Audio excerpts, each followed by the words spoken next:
Bom dia, Paula. Começamos já com imagens aqui do céu de São Paulo. Por aqui a semana começa com um dia de sol entre nuvens e termômetros entre 13 e 25 graus. Não tem previsão de chuva para hoje. Nossa equipe traz as atividades do Papa Francisco. Ele rezou pelos brasileiros atingidos pelas chuvas em Recife. Você confere também as orações do Papa pela Nigéria. Terroristas atacaram uma igreja e provocaram a morte de 50 pessoas que participavam da missa no domingo. Nossas equipes trazem as principais notícias dessa manhã. Veja o dia de combate às queimaduras e saiba por que o teste do pezinho é tão importante. No centenário de Dom Paulo Evaristo Arnes, uma exposição recorda o Cardeal da Esperança. A gente vai para um breve intervalo, dando uma olhadinha no céu de Belém. Na capital do Pará, tem sol com aumento de nuvens agora pela manhã e pancadas de chuva a partir da tarde. A máxima chega aos 32 graus.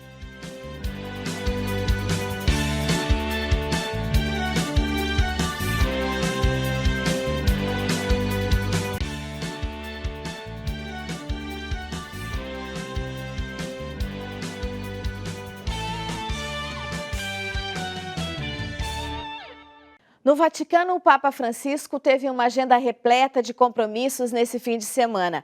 O Santo Padre recordou as vítimas das fortes chuvas em Recife e afirmou que reza pelo povo brasileiro. De Roma, o Túlio Fonseca tem mais informações. Bom dia, Túlio. Olá, Delita, um bom dia para você e uma ótima segunda-feira para todos que nos acompanham. E pois é, neste fim de semana o Papa Francisco realizou uma série de atividades e logo no sábado o Papa se encontrou com um grupo de 160 crianças. Foi um momento repleto de ternura e que alguns dos meninos e meninas ali presentes fizeram perguntas espontâneas ao Santo Padre. Inclusive um garoto refugiado ucraniano disse que não tinha uma pergunta, mas sim um pedido e expressou ao Papa o seu desejo de que ele fosse para a Ucrânia para salvar todas as crianças que estão sofrendo.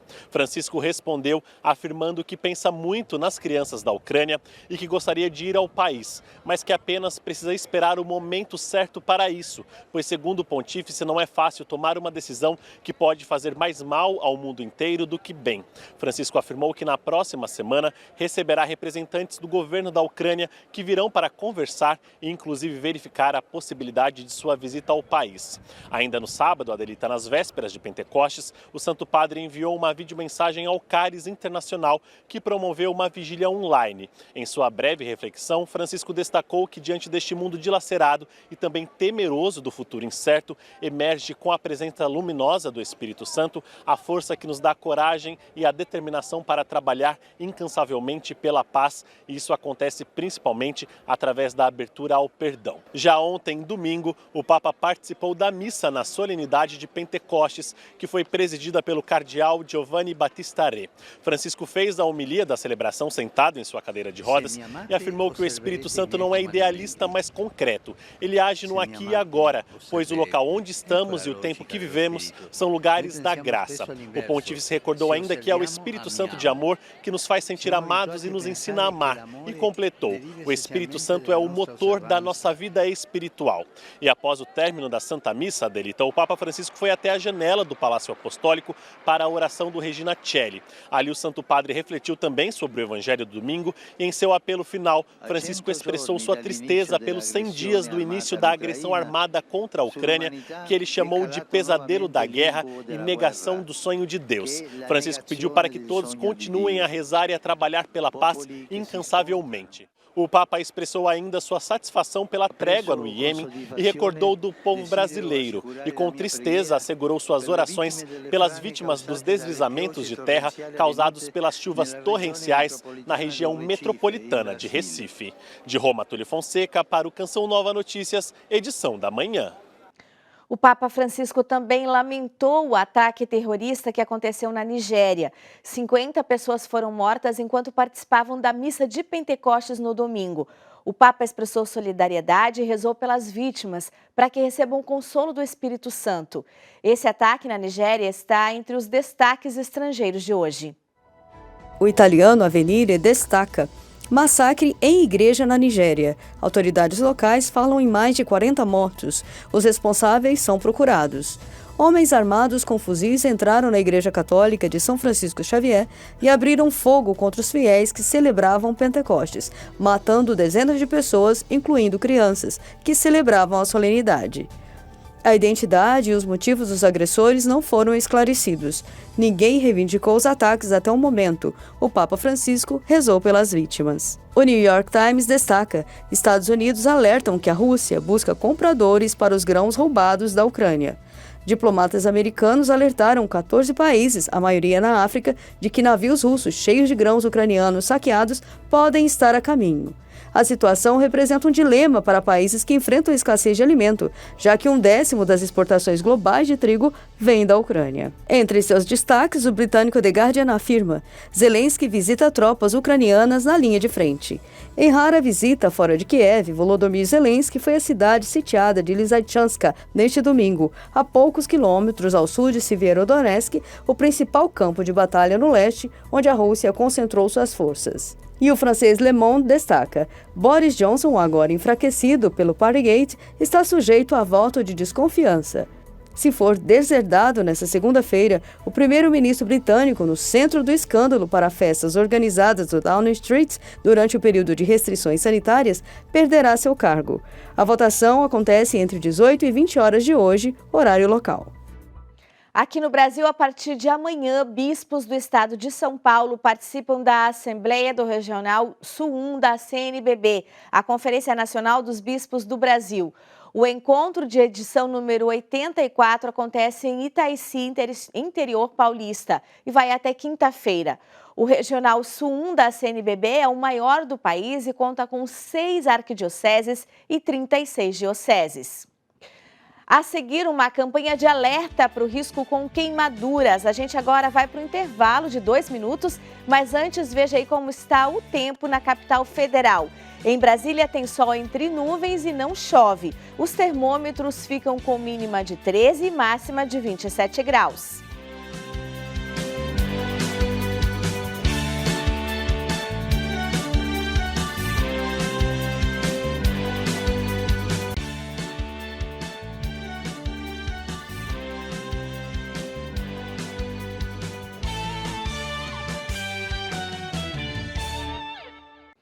Canção Nova Notícias, edição da manhã está de volta e hoje é o Dia Nacional de Combate e de Luta contra a Queimadura. Nesse mês acontece a campanha Junho Laranja, que tem como objetivo alertar e conscientizar a população sobre a importância da prevenção desses acidentes. A Gabriele Dutra, lá de Belo Horizonte, está ao vivo com a gente e vai falar melhor sobre esse assunto. Bom dia, Gabriele. Bom dia, Delita, é isso mesmo. Essa é uma iniciativa da Sociedade Brasileira de Queimaduras e Parceiros na tentativa de diminuir as incidências, das ocorrências de queimaduras que muitas vezes acontecem no dia a dia por causa de algum descuido. Mas para falar sobre este assunto, eu estou aqui com o Tenente Takahashi do Corpo de Bombeiros de Minas Gerais, que trouxe algumas orientações para a gente. Tenente, bom dia. Quais são as principais causas de queimaduras? Bom dia, Gabriele. As principais causas de queimaduras são térmicas, seja por calor ou por frio, sendo calor as mais típicas, as mais comuns. Queimadura elétrica, então como o choque elétrico também causa queimadura, e produtos químicos, porque queimaduras químicas também podem causar queimaduras.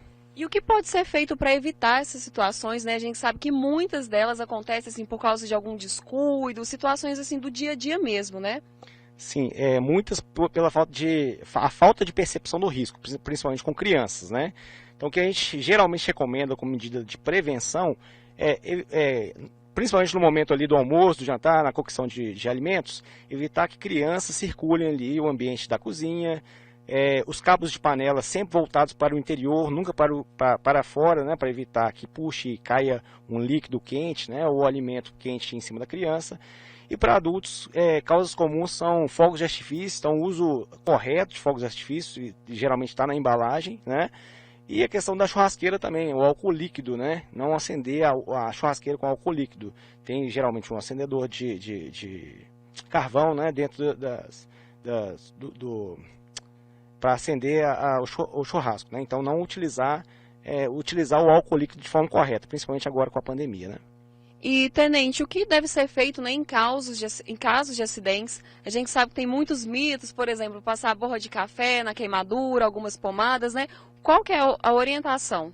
Sim, tem muitos mitos em torno de queimaduras. Então, como a maior parte das queimaduras são queimaduras térmicas, né, a gente recomenda o uso de água corrente mesmo para resfriar aquele local, para interromper esse processo de queima, né, as queimaduras superficiais.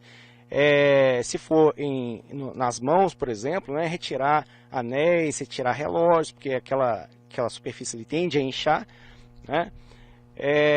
Não passar nenhum produto, né? Então é muito comum pasta de dente, café, borra de café, clara de ovo. Então não passar isso por cima das queimaduras. E caso seja uma queimadura mais profunda, né, uma queimadura grave, mais profunda, procurar o serviço de emergência, o 93 Corpo de Bombeiros, né, para ser encaminhada essa vítima para o hospital adequado. Ok, tenente, muito obrigada pela participação, pelas dicas aqui no Canção Nova Notícias. E, Adelita, eu volto com você aí do estúdio. Tá certo, muito obrigada, Gabriele. Bom trabalho aí para você. E com o aumento no preço dos planos de saúde, os brasileiros tiveram que ajustar o orçamento para conseguir continuar pagando. Quem fala mais sobre esse e outros assuntos é o Francisco Coelho, lá de Brasília. Bom dia, Francisco. Bom dia, Adelita, e a todos que acompanham o Canção Nova Notícias, edição da manhã. Uma pesquisa da Associação Nacional das Administradoras de Benefícios, a ANAB, revelou que 47% dos entrevistados tiveram que ajustar o orçamento em 2021 para não perder o plano de saúde. O levantamento, que ouviu mais de 1.000 pessoas em todo o país, revela que 80% tem medo de perder o plano de saúde. E no mês passado, a Agência Nacional de Saúde Suplementar, a ANS, autorizou um reajuste de 15% nos planos de saúde individuais e familiares. E depois de mais de 2 anos, a Universidade de Brasília, a UNB, retomou hoje as aulas presenciais. Os cerca de 50.000 estudantes da universidade estavam realizando as atividades de forma virtual desde março de 2020. Para retornar às atividades nesta segunda, a reitoria da universidade disse ter tomado diversas medidas para evitar o contágio da Covid-19. E uma última notícia: você sabia que é possível fazer registros de boletins de ocorrência de forma virtual? A ferramenta do Ministério da Justiça e Segurança Pública está disponível para 9 estados. O serviço funciona 24 horas por dia. O interessado precisa ter no mínimo 18 anos e uma conta ativa na plataforma gov.br. Para saber mais detalhes, basta acessar o site delegaciavirtual.cinesp.gov.br/portal. Eu volto com você nos estúdios. Tá certo, obrigada por suas informações, Francisco. Tempo firme no sudeste e temperaturas mais elevadas no centro-oeste. Já no norte e em parte do nordeste, o destaque é a chuva. Confira agora a previsão do tempo. Na região sul, a chuva cai em vários momentos e o risco de temporais aumenta no Rio Grande do Sul e em Santa Catarina. No norte catarinense, centro-sul e leste do Paraná, o sol aparece, mas à tarde chove com risco de trovoadas. No norte do Paraná, o tempo segue firme. No sudeste, sol com pouca variação de nuvens nos 4 estados. As capitais amanheceram com frio, mas as temperaturas se elevam ao longo do dia. Há condições para rajadas de vento no litoral fluminense. No centro-oeste, as temperaturas seguem elevadas. Tempo firme em Goiás, na maior parte do Mato Grosso do Sul e leste de Mato Grosso. Nas demais áreas, há condições para pancadas de chuva moderadas. No norte do país, chove forte entre o leste do Amazonas e o oeste do Pará, mas sem grandes alertas. As demais regiões têm condições para pancadas de chuva acompanhadas por trovoadas. Boa parte do Tocantins segue com tempo firme. No nordeste ainda chove forte, com raios e rajadas de vento no litoral do Maranhão, leste de Pernambuco, em Alagoas, Sergipe e nordeste da Bahia. Só não chove no interior dos estados do Piauí, Pernambuco e Bahia. Demais áreas com sol e pancadas de chuva. A seguir, saiba a importância do teste do pezinho. A gente vai agora para um breve intervalo, dando uma olhadinha no céu de Curitiba. Na capital do Paraná tem sol com aumento de nuvens já pela manhã e pancada de chuva a partir da tarde. A máxima não passa dos 21 graus.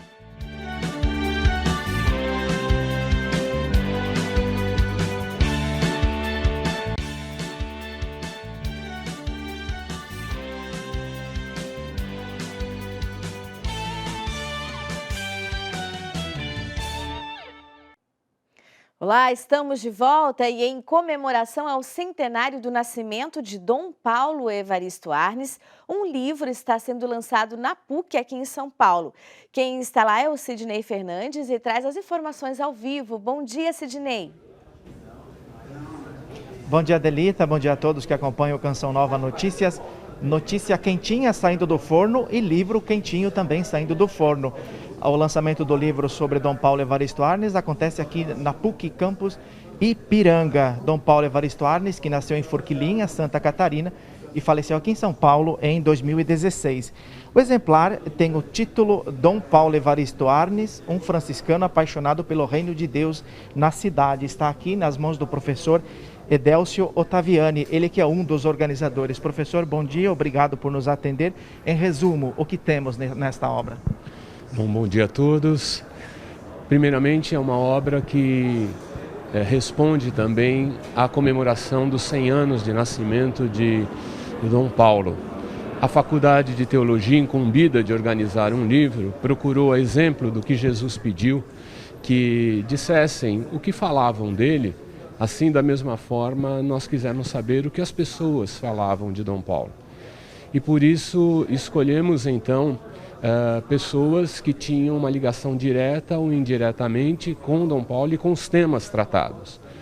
O livro ele tem 3 partes, porque ele é inspirado no munus episcopal de um decreto conciliar chamado Christus Dominus, que trata sobre a função do bispo.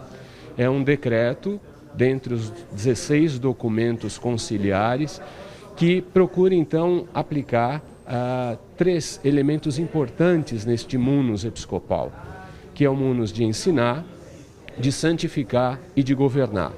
O livro não é original no sentido de pedir a outras pessoas que digam o que fez Dom Paulo e quem era Dom Paulo. Ele é original justamente em colocar essas 3 partes, né? E se inspirar neste munus, que é também o munus de santificar, como dissemos, de ensinar e de governar. Cada uma dessas partes tem 7 capítulos. Então, ao todo, são 21 capítulos, tendo em torno a cada uma dessas partes temas variados e que podem nos dar uma visão então completa do que foi a vida ministerial de Dom Paulo e sobretudo o seu tempo como arcebispo na Arquidiocese de São Paulo e como um cidadão e um profeta a serviço do Evangelho, apaixonado pelo reino de Deus, um franciscano na cidade, mas que se abriu para o mundo. Ok, obrigado pelas informações, parabéns pela obra. E mais tarde no Canção Nova Notícias, edição da noite, a gente traz um resumo do livro. Tem aqui também uma exposição sobre o Cardeal Arnes e também a abertura da Semana Teológica, que foi feita agora há pouco e que também tem como tema central a vida de Dom Paulo Evaristo Arnes. Adelita, eu volto com você. Tá bem, obrigada, Sidney. E começa hoje o 4º encontro da Igreja Católica na Amazônia Legal. O encontro na Arquidiocese de Santarém, no estado do Pará, recorda os 50 anos do Encontro de Santarém, evento que ajudou a assumir os novos caminhos nascidos no Concílio Vaticano II. O encontro dessa semana quer ser um momento de espiritualidade, destacando a acolhida da imagem de Nossa Senhora de Nazaré, a padroeira da Amazônia. E você sabia que hoje é o Dia Nacional do Teste do Pezinho? Entenda por que esse exame pode salvar vidas. O teste do pezinho é uma triagem preventiva no período da maternidade que é feito para várias doenças em que procuramos. Podem ser a doença congênita, metabólica, endócrina e infecciosa. Chamado teste do pezinho porque ele é realizado através de uma punção no calcanhar da criança e colocado a gota de sangue num papel filtro que é levado para o laboratório, onde vai ser analisado vários pesquisa de várias doenças. É que muitas vezes, quanto mais precoce nós possamos tratar uma doença, a criança não terá sequelas e será um tratamento oportuno e adequado. Através desse teste, é possível detectar precocemente, antes que a criança apresente os sintomas, se ela tem aquela doença. O teste do pezinho deve ser colhido entre 3 e 5 dias. Neste período, algumas crianças já tiveram alta da maternidade. Se não teve alta antes dessas 48 a 72 horas, a mãe deve procurar a unidade de saúde, a UBS, onde ela vai realizar a coleta do teste do pezinho. Para o bebê prematuro, também vai ser entre 3 e 5 dias, mas haverá uma segunda coleta. Então, todo bebê prematuro haverá segunda coleta e a mãe não deve se preocupar. Ela deve fazer a segunda coleta porque algumas vezes ele ainda não recebeu algum alimento por ser muito prematuro e vai tardar essa resposta. O teste, o primeiro pode vir com alguma alteração e quando repete o teste, aí sim você vai ter a confirmação que não tem aquela doença. Então é importante realmente que todas as mães tenham consciência da necessidade de realizar esse exame. E a conscientização deve vir desde o pré-natal. Ela deve já estar ciente da importância de colher o teste do pezinho. E na Terra Santa, centenas de pessoas participaram do Encontro Internacional de Pentecostes. O evento em Jerusalém é uma parceria das comunidades Obra de Maria e Canção Nova. Reaviva a chama de Deus que há em ti. Este é o tema do Congresso Internacional de Pentecostes. E para falar sobre este evento, ao meu lado está a cofundadora da comunidade Canção Nova, Luzia Santiago, aqui em Jerusalém. Luzia, fala pra gente um pouco da história, como surgiu a iniciativa deste evento, deste congresso. Nós começamos a vir à Terra Santa, né? Padre Jonas, e nessa Eto e os membros da comunidade, que o sonho do Padre Jonas sempre foi que a comunidade, aqueles que tivessem a oportunidade, mesmo com dificuldade, vir à Terra Santa. Inclusive os papas pedem isso, João Paulo II pediu, Bento XVI, e nós, vindo à Terra Santa, veio conosco o Gilberto, que era bem jovem, Gilberto Barbosa, da Obra de Maria, e essa viagem foi conduzida pelo Padre Jonas e a comunidade. Quando terminou, o Padre Jonas disse assim no encontro: Gilberto, agora essa missão é sua, de levar o povo à Terra Santa, até a Terra Santa. E o Gilberto assumiu como peregrinação, estavam começando, e aí veio essa inspiração maravilhosa que chega até os nossos dias, com muitos anos já, de fazer Pentecostes na Terra Santa.